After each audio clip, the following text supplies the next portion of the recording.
I wanted to do our first full logo design, spending time on focusing on the full process. This section will follow the development of a logo for a new local coffee spot called the Coffee Guild. We walk through all the details of the logo design process, including the brainstorming and concept development stage, and finally getting this logo in a final scalable and flexible vector asset. The first stage in the logo development process is reading or getting the right information from the client or client brief.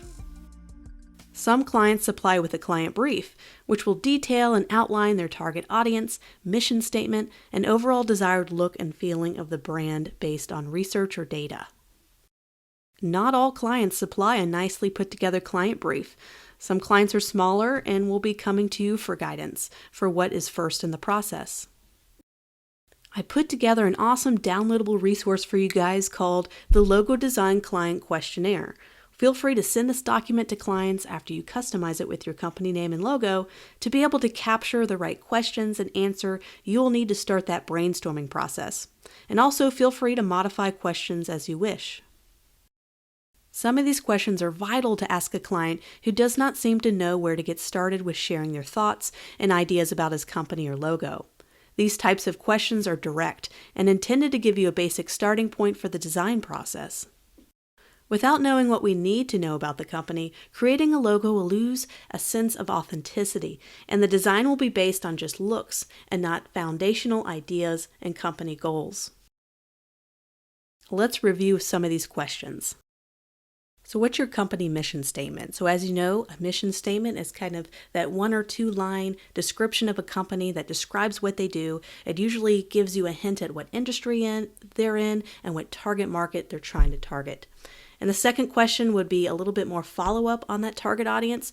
If they're a brand new company, they're coming to you for a logo for the very first time, you want them to also figure out who do they want to target, who do they think their product service is for. And this is huge when it comes to the logo design process, because it can set the tone and style for the particular brand because of the target audience. So if you have millennials, it might be a little bit more fun and bright and vibrant. If it's targeting retirees, it might be more simple and subtle and professional.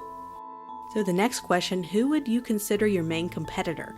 And this is huge if they have a really big competitor. It's great to kind of study the competitor's logo. Is it working for them?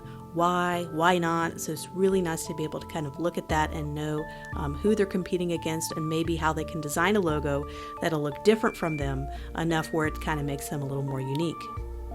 This question naturally leads to the next question, which is what is your unique selling point, a USP? So a unique selling point is something that you offer that your competitor does not offer, or you might not even have a competitor because you have a brand new product or service.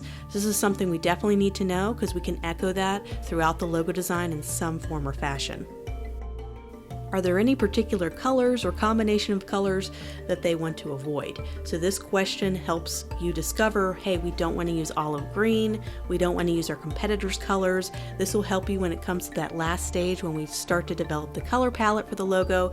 It'll help us kind of fine tune and get right to the colors we need to pick.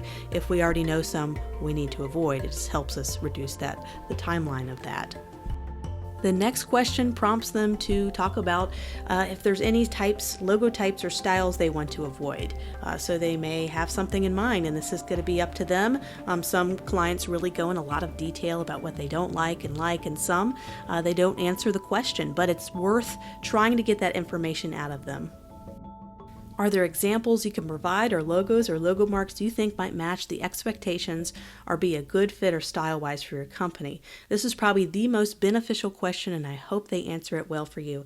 I would not really require, but strongly recommend that they send you at least 2 or 3 examples of logo styles they like, because that's going to really help you feel like you're not picking out of thin air the style to give them, that they're giving you a little bit of a head start there. The next one's a little bit more formal. I just really need to know that full company name so we know if we need to put Inc. or .com or any other kind of little thing that you may miss if you're just doing it off of the company name that you know of. There could be these little details that they need to provide. Also, if there's going to be a byline that they want to work into the logo, and any other information. Also, if they have a registered trademark or a TM symbol, that's incredibly critical to know if you need to work that in somewhere in the logo mark. The last question is open-ended, and it's asking them what their expectations are for the logo design process and the outcome, and what their goals are by working through the process together. This will definitely be open-ended. Hopefully you'll have the client fill out this question. Not always, but it's also very helpful to know their expectations, so when you go through this process, those expectations are easily met or set ahead of time.